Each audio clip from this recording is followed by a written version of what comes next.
Hello everybody, myself Alok and welcome to my channel. If you guys are new to my channel, I post things about improving yourself on my channel as along I try those things so that you guys get the most legit answers out of my videos. So today in this video we are going to talk about one of the most important thing I'm ever going to discuss in my channel. It is about how social media can be one's worst enemy. Have you guys ever felt overwhelmed or distracted by social media? If so, then let's dive deep into the video because I'm most probably sure that your answers is hidden within this video. So who am I from whom you can take advice? So let me tell you something that I was on the path of self-improvement and I was like every time I tried to improve myself, I was falling back on the same track and I thought to myself and through some inspirations from YouTube as well, is social media really my enemy? And then I thought about giving it a try. And once I stopped it, using extensions, using like writing things on my wall, showing it to the people, it actually helped me build a strong reason to not use social media, and it made me a hell lot of productive. I started writing poems, I started doing codes, I started talking to my mom and dad more frequently, I started talking to my friends online. It actually left a positive impact on me, and today I'm going to share you how was the exact process and why does even it harms you in the first place. So let's first talk about how social media actually affects you, about the negative aspects of social media.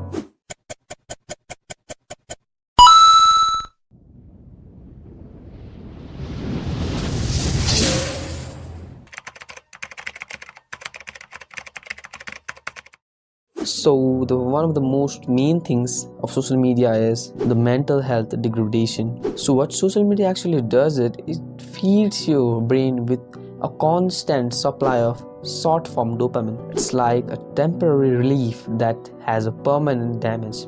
So whenever you are scrolling through reels or watching some stories your friends left, you are not actually conversating with them. You are actually reducing your attention span, which is a very severe negative impact on your mental health. You can also have attention deficiency kind of things because you get bored of things pretty easily. You start jumping and hopping around trying to find new sources of dopamine, also primarily focusing on the temporary ones because it is what your brain more attracted to.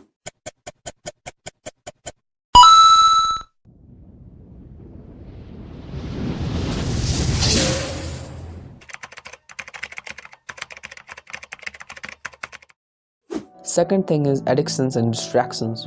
Have you ever noticed like whenever you are searching of something in social media or like trying to find something in social media, it automatically starts to show you those things. It actually wants you to get hooked in that platform. It actually wants you to stay on that platform as long as possible to retrieve your data in exchange of what? The most valuable asset of your life, your time. It creates a constant chain and loop of trying to get back the users on the site, on their app through their very well precised algorithms. It drains the attention from your memory, which causes things like we discussed earlier, like short attention span, and how it distracts us from actually doing some meaningful tasks. Now, one of the most disgusting things about the social media is the comparison culture. Even though you are best, even though you are enough for yourself, the comparison culture in social media makes you feel like you are not worthy enough, you are not good enough. It is like showing again and again to each other until one mentally breaks down. Once I have read that if only taken as silver, then it is enough in itself. It is complete. But when you place a bar of gold side by it, then the value of silver automatically degrades and the gold automatically signs up. Same, just like that, if there is a bar of gold, then it is enough in itself, but if you place a diamond near it, then the value of gold suddenly degrades in the eyes of the viewer. So the comparison is a thing that kills the feeling of enoughness in a person. It actually kills one's own identity and forces them to shape themselves according to other people's thoughts, which serves as a slow poison.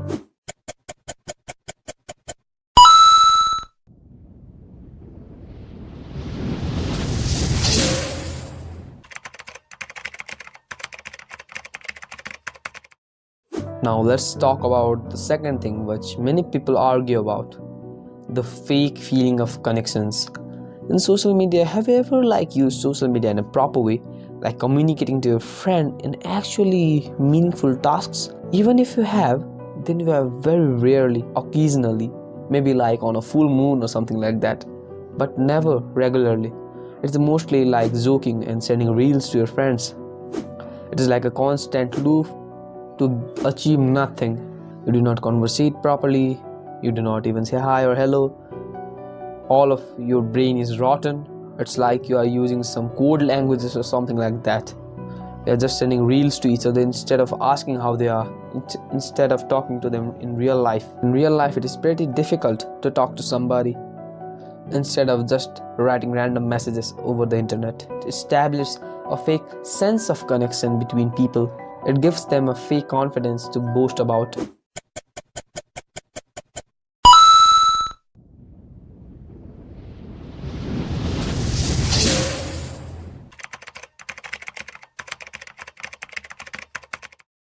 So, what are the actual benefits of stepping away? In my personal experience, after eliminated social media from my life, the first thing that I noticed was productivity. My productivity drastically increased. I started to do meaningful tasks that actually served for my career and my future, which actually aligned with my goals. Even if I was starting to use social media, because of the extensions that I had installed in case, helped me a lot by reducing the graphical agents which social media applies on you, and just talking to them on call as much as possible, which actually helped me to not get into this lengthy flow of chats. Also, you will be spending time more with yourself. You will start to ask questions to yourself, and your level of perception will be much higher because you will have free time to explore more areas of your own thoughts. Also, ask to yourself, is your relationship with your social media actually healthy? Are you getting anything from it? Are you actually able to find any value within it? Ask to yourself. I know some people have some restrictions that they need to use social media for their personal work or career. If that's the case, then you can make some exceptions. With the help of the extensions link I will provide you in my description, you can use social media, but now you will be in control, and all of those extensions are not sponsored by me in any sort of way. So, to conclude everything, social media is bad for health in many aspects. It causes you to own fake self-confidence. It causes you to lose relationships in real life. It causes you to be lonely in real life, even though you have many friends. So, leaving social media might be more meaningful for you, and I encourage all people to do it. And this video also serves as an announcement regarding my leave from social media. Since social media also includes YouTube, I will not be posting for few months, and it is my promise to you that during those months I will fulfill my own words, and I hope that you do the same. Let's try to stay away from this devil, this craze of social media that is pulling everything inside of it. I encourage all of you to delete every app from your phone right now. If you can't do that, at least turn off the notifications from that and try to engage in much more meaningful tasks. Also, be sure to use these measures for much more effectiveness in your habit change. So that was it, and I pray for your well-being in your future journey of improving yourself. Thanks for watching. Hello everyone. So just to give you a quick little update, since recording that video I've been editing it, and while recording that video as well I was a bit sick. I had catched common cold as well as sinus, and then for 2 days like I had nothing else but to just sleep on the bed. Like, if I wanted to edit a video, I would stand there and edit it, and then my feet will just feel very much cold, and I would just start to sneeze and cough. So for 2 days straight, I did break my own streak, but after I recovered, like today, I feel pretty much better. I am recording this just to remind me of what I have told you guys. So just bear with me, okay? We need to go through this each and every time. I don't know what is happening. God is just sending each and every time. Whenever I try to do something, He's sending obstacles in my way, because He knows that when I get up and do those things, I become a warrior. I become a person that even God will be proud of. So peace.